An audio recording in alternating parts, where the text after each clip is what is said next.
अगर आप भी चाहते हैं मां शारदा रिकॉर्डिंग स्टूडियो का ऑडियो वीडियो सबसे पहले आप तक पहुंचे, तो हमारे चैनल को सब्सक्राइब करें और साथ ही बेल आइकन के घंटी को दबाना ना भूलें।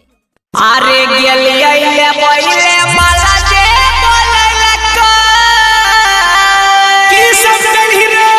अरे अमरिया में सरधा पुईरा गेल।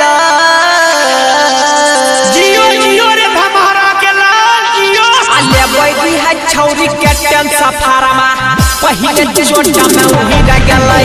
अले बैठी है छौरी के टेंशन फारमा एक चोटा में उहीरा गेलै।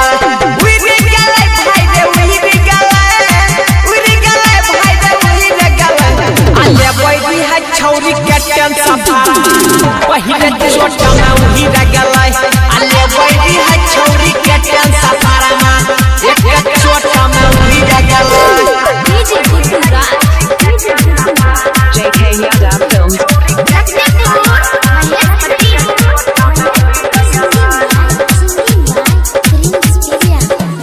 गेलै गेलै का भेलै अन्हारा रे।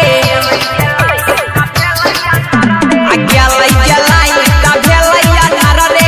पहिने से भीड़ लड़ी है लगातार रे।